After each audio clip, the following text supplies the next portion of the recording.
ശ്രീ ജയകുമാർ, താങ്കൾക്ക് എന്ത് തോന്നുന്നു? എന്താണ് താങ്കളുടെ പാർട്ടി ഇങ്ങനെ ഈ ഇത്തരം വിഷയത്തിലൊക്കെ ഒന്ന് മെയ് 4-ാം തീയതി വരെയെങ്കിലും കാത്തിരുന്നിട്ട് വേണ്ട ഈ പരസ്യ പ്രസ്താവനകളൊക്കെ നടത്താൻ? എന്തെങ്കിലുമൊക്കെ ഉണ്ടെങ്കിൽ അത് രഹസ്യമായി ഉള്ളിക്കൂടെ നടത്തുക എന്നതിനപ്പുറത്തേക്ക് ഈ പ്രവർത്തകരെ അടക്കം നാണം കെടുത്തുന്ന രീതിയിലേക്ക് ഇവർ മാറേണ്ടതുണ്ടോ?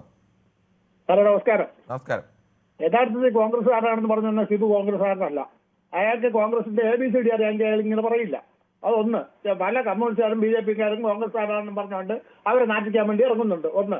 രണ്ടാമത്തെ കേസ്, സാറേ, ഈ നേതാക്കന്മാരാരെങ്കിലോ നാട്ടുകാരെങ്കിലോ നിങ്ങളോട് മുഖ്യമന്ത്രി എനിക്കാവണമെന്ന് വല്ലതും പറഞ്ഞോ? എനിക്കറിയാൻ മേലാത്തത് ചോദിക്കുകയാണ്.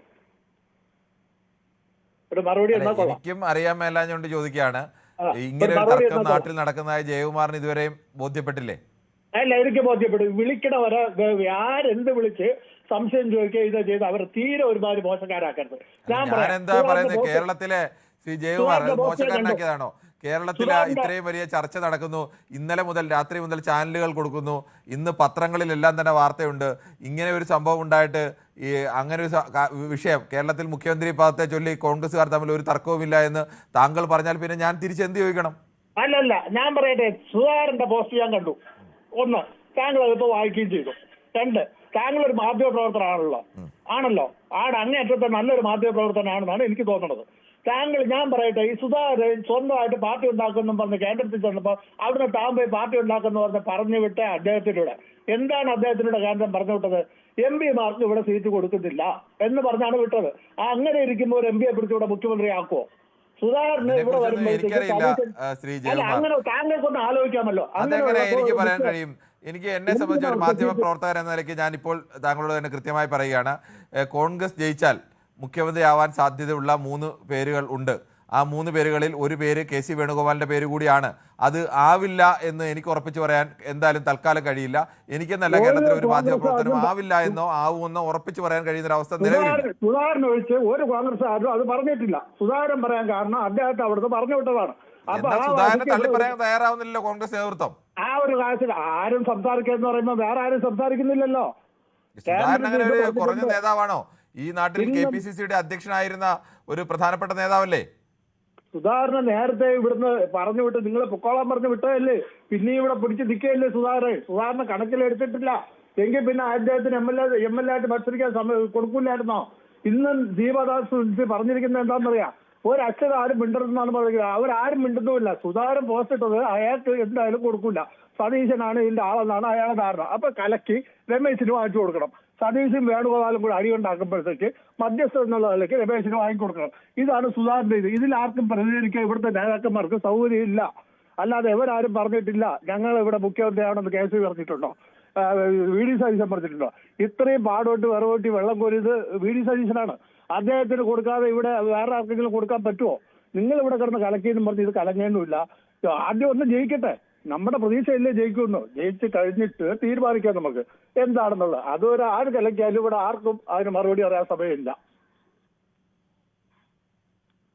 ശരി, ജയകുമാറിന്റെ അഭിപ്രായം വളരെ വ്യക്തമാണ്.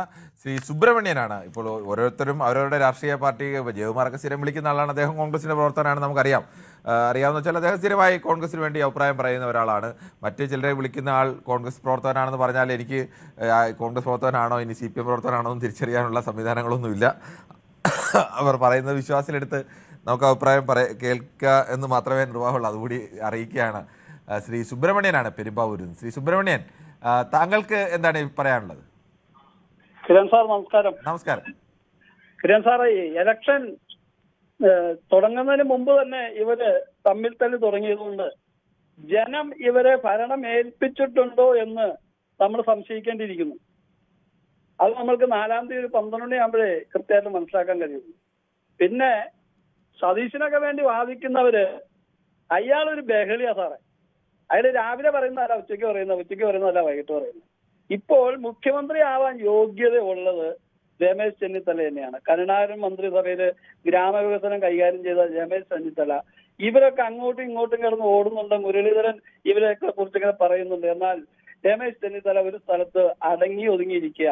രമേശിന് അറിയാം 4-ാം തീയതി ഏകദേശം ഒരു 12-1 മണിയാവുമ്പോഴേക്ക് ഹൈക്കമാൻഡ് പറയും രമേശ് മുഖ്യമന്ത്രി ആകണമെന്ന് പറയും എന്ന് രമേശ് ചെന്നിത്തലയ്ക്ക് അറിയാം. രമേശിന് ഒരു അവസരം കിട്ടട്ടെ എന്നാണ് എന്റെ അഭിപ്രായം. ശരി, താങ്കളുടെ അഭിപ്രായം വളരെ വ്യക്തമാണ്. ശ്രീ സുബ്രഹ്മണ്യനാണ് പെരുമ്പാവൂരിൽ നിന്നും പ്രതികരിച്ചത്. ശ്രീ മറ്റേ ഒരു പ്രശ്നത്തിലേക്ക് പോകുമ്പോൾ ഒരു ചെറിയ ഇടവേളയിലേക്ക്.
കളിക്കളം റെഡി.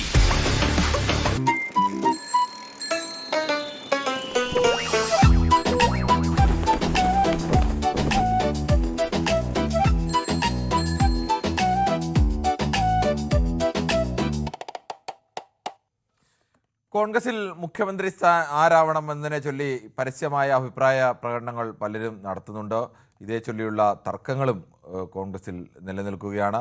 ഈ വിഷയമാണ് നമ്മൾ ചർച്ച ചെയ്തുകൊണ്ടിരിക്കുന്നത്. ശ്രീ മൈക്കിളാണ് ഇടുക്കിയിൽ നിന്നും. ശ്രീ മൈക്കിൾ, താങ്കൾക്ക് എന്ത് തോന്നുന്നു? ഈ വോട്ട് ചെയ്ത നാട്ടുകാരെ, വോട്ടിനു വേണ്ടി വീടുകൾ തോറും കയറിയിറങ്ങിയ സാധാരണക്കാരായ കോൺഗ്രസ് പ്രവർത്തകരെ, അവരെയൊക്കെ നോക്കി കൊഞ്ഞണം കുത്തുന്നതിന് തുല്യമല്ലേ നേതാക്കളുടെ ഇത്തരത്തിലേക്കുള്ള പ്രതികരണങ്ങൾ?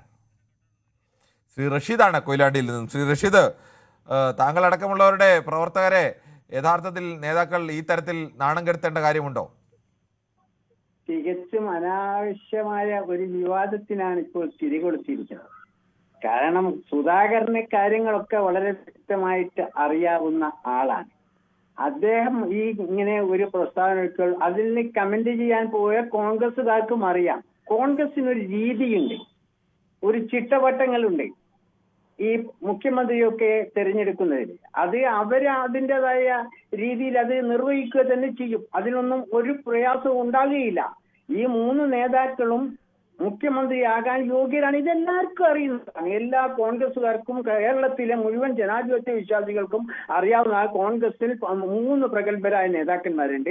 അവർ മൂന്നും ഇതിന് യോഗ്യരാണ്. പക്ഷെ ചില സംഗതികൾ അത് AICC ആണ് തീരുമാനിക്കേണ്ടത്. കാരണം പുതിയ കാലത്ത് നമ്മുടെ കേരളത്തെ നയിക്കാൻ ആരാണ് വരേണ്ടത് എന്ന് തീരുമാനിക്കേണ്ടത് AICC ആണ്. എനിക്ക് വ്യക്തിപരമായ അഭിപ്രായമുണ്ട്. അത് ഞാൻ പ്രകടിപ്പിക്കേണ്ട സമയമല്ല ഇത്. ആ സമയത്തുള്ള ഈ അഭിപ്രായ പ്രകടനങ്ങളിൽ പാർട്ടി പ്രവർത്തകരെ വല്ലാതെ പ്രയാസപ്പെടുത്തും. പാർട്ടി പ്രവർത്തകർ ഇതിനു വേണ്ടി ആത്മാർത്ഥമായി ഊണും ഉറക്കവും സമയവും ഒക്കെ ചെലവഴിച്ച് ഇതിനു വേണ്ടി ഈ ഒരു സംവിധാനത്തെ ഭരണത്തിൽ കൊണ്ടുവരാൻ വേണ്ടി അധ്വാനിച്ച ആളുകളെയൊക്കെ നിരാശപ്പെടുത്തുന്ന രൂപത്തിലാണ് ഈ ചർച്ചകൾ വന്നുകൊണ്ടിരിക്കുന്നത്. ഈ ചർച്ചയ്ക്ക് ഒരിക്കലും ഈ സുധാകരൻ ഒഴിമരുന്നിടാൻ പാടില്ലായിരുന്നു. സുധാകരനെ നിരാശയിൽ നിന്ന് ഉണ്ടായ ഒരു സംഗതിയാണ് എന്ന് എല്ലാവർക്കും അറിയാം. അദ്ദേഹം പരിഹാസ്യനായി വളരെ. കൂടുതൽ വാർത്തകൾക്ക് news 18 Keralam YouTube channel subscribe ചെയ്യുക.